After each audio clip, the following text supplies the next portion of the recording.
రైతు సోదరులకు శుభోదయం. నేలతల్లి కార్యక్రమానికి స్వాగతం. ఈ శుభోదయం వేళ రైతుల ఆశలు చిగురించేలా, వారు ఆర్థిక ప్రగతిని సాధించేలా అభ్యుదయ రైతుల అనుభవాలతో పాటు సాగుదారుల విజయగాథలను మీకు అందించే ప్రయత్నం చేస్తోంది మీ నేలతల్లి. ఇవాంటి కార్యక్రమంలో హైదరాబాద్లో జరిగిన ప్రపంచ వరి శిఖరాగ్ర సదస్సు సంగతులతో పాటు బయోచార్ వల్ల పంటలకు ఎలాంటి ఉపయోగాలు ఉంటాయో తెలుసుకుందాం. దేశంలో వరి పంట సాగు చేసే రాష్ట్రాల్లో మన తెలుగు రాష్ట్రాలు కూడా కీలక పాత్ర పోషిస్తున్నాయి.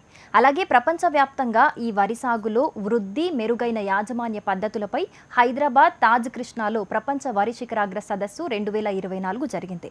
తెలంగాణ రాష్ట్ర ప్రభుత్వం ఐసీఐ ఆధ్వర్యంలో జరిగిన ఈ సదస్సులో వ్యవసాయ శాఖ మంత్రి తుమ్మల నాగేశ్వరరావుతో పాటు పలువురు మంత్రులు పాల్గొన్నారు. వ్యవసాయ రంగ నిపుణులు పాల్గొని వరి సాగు వృద్ధి, అధిక దిగుబడులు సాధించే వంగడాలు, వరి ధాన్యం ఎగుమతులకు అవసరమైన నాణ్యత ప్రమాణాల గురించి చర్చించారు. As you may aware that Telangana is one of the leading paddy cultivating state in the country. Our area under rice cultivation has increased significantly over the years. The area under rice cultivation stands at 12 million acres last year. In terms of production, it is around 26 million tons. There are nearly 220 varieties of paddy being cultivated in our state due to favorable climatic conditions. At present, 60% of its coarse varieties, the new government has taken all the effort to motivate farmers to go for fine varieties and rice which has more demand in local and global market.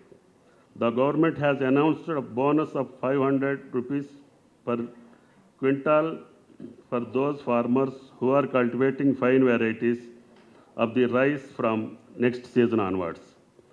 As we are aware that India is the largest exporter of rice in world, accounting for 45% of the global market share. India's rice is exported to more than 100 countries in the world.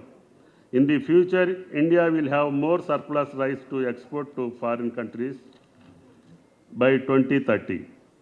Telangana is exporting its rice mainly to countries like Philippines, USA, Bangladesh, United Arab Emirates and UK. Varieties like Sona Masuri, Sama Masuri, HMT, MTU 1010 boiled, IR64 steamed rice, JGL varieties are having huge demand in other countries. The production of rice in our country has increased almost 8 times after independence and reached 14 crore metric tons. Despite the resources and technology required for rice production, the organization crisis remains two major challenges even today. We have made a significant progress in resolving production-related factors over the year, but market-related problems remains the major concerns for ensuring better price to farmers. Our government is pro-farmer and we have a focused approach towards not only protecting the farmer interest, but also providing them all kinds of support and benefit. The government is encouraging farmers by providing input subsidy, good quality seed and fertilizers, and purchasing paddy from farmers at a viable price. Telangana farmers harvest 3 crops in many places, harvest mainly 2 crops, in many places even 3 crops of paddy in a year. Telangana has now emerged as the rice bowl of India, standing second in paddy production in the country, and paddy production in the state stands at a staggering 265 lakh metric tons a year, out of which 94 lakh metric tons is procured by the government at minimum support price. As both an irrigation minister and food and civil supplies minister, I can assure the distinguished guests on the dais and the audience that year on year, I expect that the paddy production in Telangana will further increase because we are increasing our irrigation facilities and also Hopefully, we are going to better and better productive varieties. So the figures that I mentioned, we will probably improve on them year on year.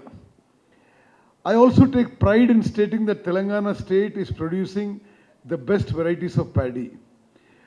We grow coarse, fine and superfine varieties. Of these superfine and fine varieties paddy like Telangana Sona, Jai Shriram, HMT, Sona Masuri and Samba Masuri have an excellent quality, great demand and fetch premium price in the market and have also a very good export quality.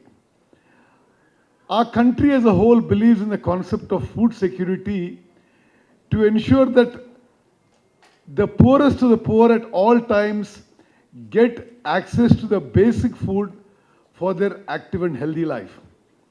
Right to food is treated as a fundamental right, as an extension of right to life, which is enshrined in our constitution, interpreted to include right to live with human dignity, which includes right to food and basic necessities.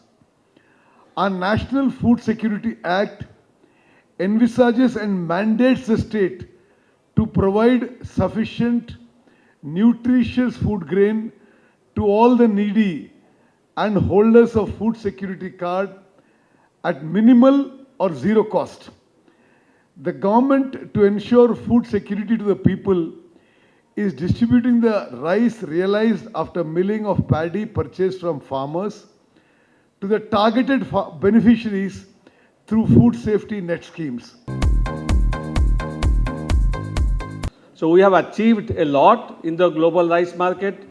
I think the objective of this particular conference is to showcase Indian rice. As our secretary said, this is the food basket of India. Rice food basket of India. This is rice surplus state there. I would like to encourage all our foreign delegates to get a chance to visit. Some of them visited already the rice mills in the state.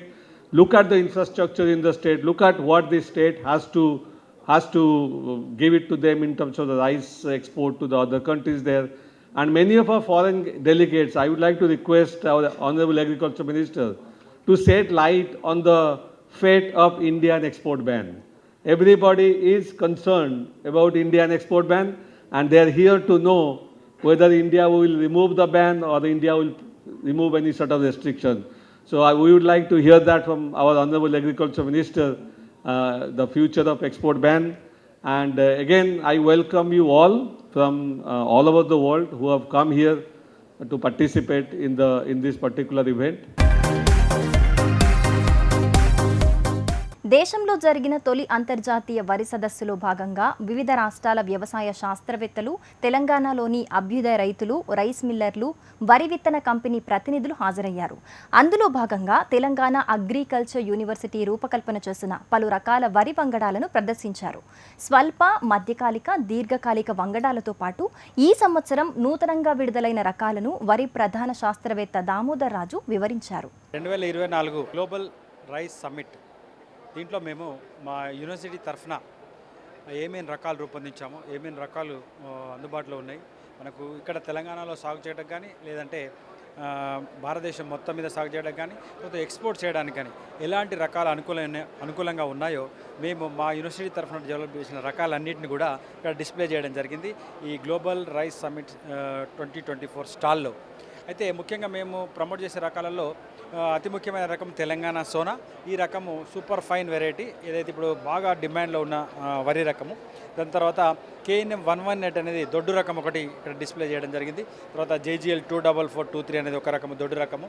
తర్వాత సన్న రకాల్లో కూడా ఇంకా చాలా రకాలు మన దగ్గర university తరఫున రిలీజ్ చేయబడ్డాయి. తర్వాత సుగంధ వరి రకాలు కూడా మేము ఇక్కడ డిస్ప్లే చేసాం. ముఖ్యంగా సుగంధ సాంబా అనేది BPT లాంటి సుగంధ వరి రకము. అదేవిధంగా శోభిని BPT లాంటి సెంటెడ్ రైస్ వెరైటీ అంటే సుగంధ రకము. తర్వాత బాస్మతి లాంటి లాంగ్ సిలిండర్ గ్రెయిన్ అది RNR 15435 అనే రకాన్ని కూడా మేము ఇక్కడ ప్రదర్శించడం జరిగింది. తర్వాత చిట్టి ముత్యాలు తెలంగాణలో లోకల్ వెరైటీ, దీన్ని ఇంప్రూవ్ చేసి RNR 15459 అనే పేరుతో మేము ఇక్కడ ఈ స్టాల్లో ఈ సమ్మిట్లో ప్రదర్శించడం జరుగుతుంది. ఇవే కాకుండా వరంగల్ పరిశోధనా స్థానం నుంచి విడుదల చేయబడ్డ WGL 962, తర్వాత WGL 915, తర్వాత జగిత్యాల పరిశోధనా స్థానం నుంచి విడుదల చేయబడిన మీకు JGL 1798, JGL 384, తర్వాత అవే కాకుండా ఈ మధ్య కాలంలో కొత్త రకాలు కూడా విడుదలయ్యాయి. తర్వాత JGL 11470 అతి సన్న గింజ రకము, JGL 11727 మంచి అన్నం నాణ్యత కలిగిన రకం. తర్వాత కూనారం పరిశోధనా స్థానం నుంచి KNM 118, తర్వాత KNM 733 తెలంగాణ కూనారం వరి 1 అనే పేరుతోని దాన్ని కూడా ఇక్కడ ప్రదర్శించడం జరిగింది, అతి సన్న గింజ రకం. అదే కాకుండా KNM 1638 కూనారం రైస్ 2 అనే పేరుతో విడుదల చేయబడింది, అది కూడా బాగా ప్రాచుర్యం పొందిన రకం. తర్వాత కంపసాగర్ పరిశోధనా స్థానం నుంచి మేము KPS 625 అనే ఒక రకాన్ని, తర్వాత KPS 2874 అనే రకాన్ని ఇక్కడ మేము ఈ ప్రదర్శనలో పెట్టాము. తర్వాత ఇవే కాకుండా మనకు ఎక్స్పోర్ట్ అనుగుణంగా ఉండే రకాలైన MTU 1010 కానీ BPT 5004 కానీ ఎక్కువ మన ప్రాంతం నుంచి ఎక్స్పోర్ట్ అవుతున్న రకాలు. తర్వాత ఈ మధ్య కాలంలో మేము విడుదలకు సిద్ధంగా ఉన్న కొన్ని రకాలని మేము ఇందులో పెట్టడం జరిగింది. ముఖ్యంగా 8 రకాలను మేము ప్రాముఖ్యంగా తీసుకొని ఆ రకాలను ఇక్కడ ప్రదర్శించడం జరిగింది. ఒకటి తెలంగాణ సోనా, తర్వాత వరంగల్ 44 సిద్ధి, తర్వాత కూనారం సన్నాలు 118, రాజేంద్ర నగర్ వరి 5 RNR 29325, తర్వాత కూనారం వరి 2 KNM 1638, JGL వరి 3 JGL 27356, ఇది జై శ్రీరామ్ లాంటి రకము. అదేవిధంగా జగిత్యాల రైస్ 1 JGL 24423, ఇది జగిత్యాల నుంచి పాపులర్ అయిన దొడ్డు వరి రకము. అదేవిధంగా రాజేంద్ర నగర్ వరి 2, ఇది RNR 15435 బాస్మతి లాంటి రకము, రాజేంద్ర విడుదలపడిన రకము. అవే కాకుండా అన్ని రకాల గింజలు మరియు వాటి బియ్యం ఇక్కడ మేము డిస్ప్లే చేయడం జరిగింది, వాటి గురించిన ఇన్ఫర్మేషన్ మొత్తం ఇక్కడ ఇవ్వడం జరిగింది. తర్వాత రాజేంద్ర నగర్ వరి 4 21278, తర్వాత రాజేంద్ర నగర్ వరి 1 RNR 11718, తర్వాత జగిత్యాల వరి 3 JGL 27356, జగిత్యాల వరి 2 JGL 28545, ఇది BPT లాంటి అన్నం నాణ్యత కలిగిన జగిత్యాల వరి రకము. తర్వాత పాత రకమైన రాజేంద్ర నుంచి విడుదల చేయబడ్డ తెల్లహంస, తర్వాత ఇంతకుముందు చెప్పినట్టు సుగంధ సాంబ, తర్వాత RNR 29325 అనే దొడ్డు రకం, మన 120 రోజుల కాలపరిమితి కలిగిన రకము. తర్వాత రాజేంద్ర నగర్ వరి 3 15459 చిట్టు ముత్యాల లాంటి రకము. తర్వాత WGL 1119 ఉల్లికోడును తట్టుకునే రకము. తర్వాత WGL 962 BPT లాంటి స్వల్పకాలిక సన్నగింజ రకము. తర్వాత WGL 915 ఇది దొడ్డు పొడవు గింజ రకం మధ్యకాలిక. ఇలా WGL 1487 తక్కువ ఫాస్ఫరస్ అంటే DAP తక్కువలో పండే రకం, తక్కువ ఫాస్ఫరస్లో భూములు గల నీళ్ళలో పండే రకము. తర్వాత WGL 1246 ఈ మధ్య కాలంలో విడుదలకు సిద్ధంగా ఉన్న రకం. ఇలా చాలా రకాలన్నీ కూడా సన్న గింజ దొడ్డు గింజ రకాలు కూడా వాటి లక్షణాలన్నీ మేము ఇక్కడ డిస్ప్లే చేయడం జరిగింది. ఇది రైతుల ప్రయోజనార్థము మరియు ఎక్స్పోర్టర్స్ ప్రయోజనార్థము, అంతేకాకుండా మన వివిధ ప్రాంతాల నుంచి వచ్చినటువంటి ఇంటర్నేషనల్ డెలిగేట్స్కు ఈ రకాలను మేము చూపించి వాటి గురించి ఎక్స్ప్లెయిన్ చేసే అవకాశం ఉండడం వల్ల ఈ రకాలన్నింటినీ కూడా ప్రదర్శించడం జరిగింది. మన తెలంగాణ ప్రాంతంలో ప్రస్తుతానికి వేయదగ్గ రకాలు దొడ్డు రకాలలో KNM 118, తర్వాత 24423, తర్వాత MTU 1010, సన్న రకాలలో BPT 5204, RNR 15048, తర్వాత JGL 1798, JGL 384, JGL 3828, ఇలా చాలా రకాలు మనకు అందుబాటులోకి వచ్చాయి. తర్వాత జై శ్రీరామ్ లాంటి రకాలు కావాలని రైతులు అడుగుతున్నారు. దానికి JGL 27356 అది మేము విడుదల చేసిన జై శ్రీరామ్ లాంటి రకం. తర్వాత ఇంకొకటి 3వ సంవత్సరం మినికిట్లో ఉన్న RNR 3147 అనే రకం కూడా జై శ్రీరామ్ లాంటిదే. అవే కాకుండా దొడ్డుగింజ రకాలలో రాజనగర్ నుంచి విడుదలైన కొత్త రకాలలో JGL 28361, JGL 29325, ఇలా చాలా రకాలు మేమే కాకుండా మన ఆంధ్రప్రదేశ్ నుంచి కూడా చాలా రకాలు అందుబాటులోకి వచ్చాయి. అదే కాకుండా మన Indian Institute of Rice Research, భారతీయ వరి పరిశోధన సంస్థ వారు కూడా చాలా రకాలు అందుబాటులోకి తెచ్చారు. ఈ రకాలన్నీ కూడా మనకు మీడియాలో, తర్వాత సోషల్ మీడియాలో, తర్వాత ఆయా సంస్థల ద్వారా మా ఎలక్ట్రానిక్ వింగ్ ద్వారా ప్రజల్లోకి వీడియోస్ చేసి విడుదల చేయడం జరిగింది. వాటిపైన అన్నిటిపైన సమగ్ర సమాచారం మేము సోషల్ మీడియాలో కానీ ప్రింట్ మీడియాలో కానీ ఇవ్వడం జరుగుతుంది. కాబట్టి రైతులు రానున్న ఖరీఫ్ కాలానికి ఏ రకం వేయాలి అని మీరు బాగా తగువగా చర్చించి అందరితో విషయాలు తెలుసుకొని ఆ రకం లక్షణాలు తెలుసుకొని వేయడం వల్ల మీరు మంచి దిగుబడులు పొందడమే కాకుండా వరిలో నష్టపోకుండా ఉండే అవకాశం ఉంటుందన్నమాట. ప్రపంచవ్యాప్తంగా విభిన్న ప్రాంతాల్లో సాగు చేస్తున్న వరి వంగడాలతో పాటు ఇందులో అధిక దిగుబడినిచ్చే రకాలు, విత్తనోత్పత్తి, ఆధునిక యంత్రాలపై చర్చించారు.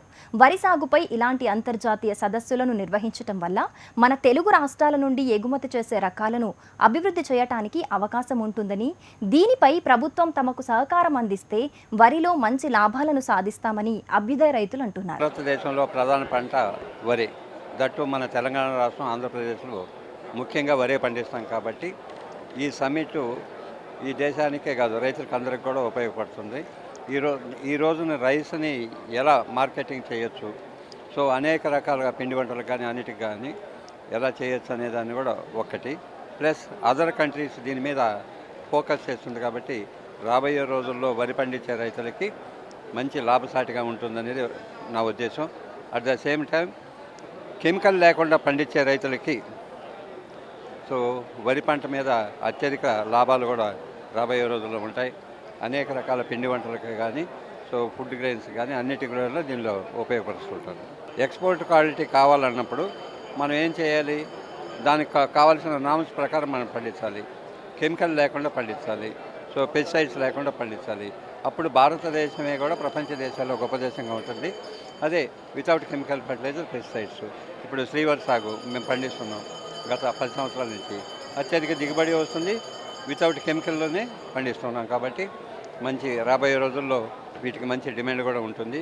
అందువల్లనే రైతులందరినీ కూడా నేను వితౌట్ కెమికల్, వితౌట్ ఫర్టిలైజర్ పండించి సో అగ్రికల్చర్లో అగ్రగామిగా భారతదేశంలో తెలంగాణ ప్రాంతం, ఆంధ్రప్రదేశ్ ఉండాలనేది మా కోరిక. ఫార్మర్స్కి ఇప్పుడు అనేక రకాలు 365 రకాలు ఉన్నాయి మన పాత వెరైటీస్ని, వాటన్నీ మర్చిపోయినాం.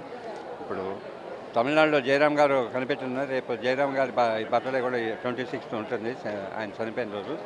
సో అలాంటి వెరైటీస్ అన్నీ కూడా అనేక న్యూట్రియంట్స్ వాల్యూస్ ఉన్న వాటిని మనం కానీ గ్రో చేసి ప్రపంచ దేశాల్లో అన్ని రకాలు కూడా దీన్ని సప్లై చేయొచ్చు. వరి అంటే అన్నమే కాదు, అన్ని రకాల పిండి వంటలకే కాకుండా ఫుడ్ గ్రెయిన్స్ని బిస్కెట్స్ రూపంగా కానీ అన్ని రకాలుగా కూడా ఉండేవి. దాదాపు 365 రకాల వరి ఉంది కాబట్టి ఆ వంగడాన్ని మనం కాపాడుకుంటూ మన దేశానికి మంచి అగ్రగామిగా నిలబడుతుందనేది నా ఉద్దేశం. మాకు గ్లోబల్ రైస్ సమ్మిట్కు ఇన్వైట్ చేసిండ్రు, వచ్చినాము. బట్ ఒకటి మాత్రం ఇది ఒక మంచి ప్రోగ్రాము. ఎందుకంటే మనకు రైతులు ఈరోజు వరకు పండించిన పంటకు మంచి ధర రావాలంటే ఎక్స్పోర్ట్ అనేది మెయిన్ ఇంపార్టెంట్. కాబట్టి మేము కోరుకునేది ఏంటంటే ఎక్స్పోర్ట్ చేసే వెరైటీస్ను సైంటిస్టు డెవలప్ చేయాలి. డెవలప్ చేసినప్పుడు మాత్రమే కాంపిటీషన్ ప్రపంచంలో భారతదేశం ఈరోజు ఎక్స్పోర్ట్ చేస్తూ ఉన్నది. బట్ భారతదేశంలో రైతులందరికీ ఎక్స్పోర్ట్ చేసే వెరైటీస్ మనకు గాంక ఇస్తుంటే డెఫినెట్గా ఇస్తాం. ఎందుకంటే ఇప్పటికి చూస్తున్నాం నాన్ బాస్మతి విపరీతంగా ఎక్స్పోర్ట్ చేస్తూ ఉన్నారు. బట్ మన దగ్గర కూడా ఈ నాన్ బాస్మతి వెరైటీస్ ఏవైతే ఉన్నాయో బాగా డిమాండ్ ఉన్నది. కాబట్టి ఓవర్సీస్లో ఎక్స్పోర్ట్ కొరకు రైతులను తయారు చేయండి. అంటే మనము వాడే పురుగుల మందులు ఎక్కువ ఉన్నాయంటే వాటిని వాడకుండా పండిస్తాం, కానీ గ్యారంటీగా ఎక్స్పోర్ట్ చేపిస్తామంటే మీ రైతులకు ఏ విధంగానైనా మేము పండించి ఇస్తాం. కానీ మాకు కావాల్సింది ఏంటంటే గ్యారంటీ కావాలి. ఇప్పుడు మేము పండించి మందులు అది కెమికల్స్ లేకుండా పండించినప్పుడు కొంత ఈల్డ్స్ తక్కువ వచ్చినప్పుడు మా దానికి అది రెమ్యునరేటరీ ప్రైస్ దొరికినప్పుడే మేము కూడా చేస్తాము. బట్ ఇది మంచి సదస్సు, దీంట్లో చాలా విషయాలు తెలుసుకునేందుకు వచ్చినాం. తప్పకుండా నేను రైతుగా భావించి ఎక్స్పోర్ట్ విషయంలో ఆలోచన చేస్తున్నాము. ఇప్పుడున్న వెరైటీస్కి డిమాండ్ ఉన్నదని చెప్తున్నారు. దాన్ని మందు లేకుండా పండించి ఎక్స్పోర్ట్ చేసేందుకు ప్రయత్నం చేస్తాం.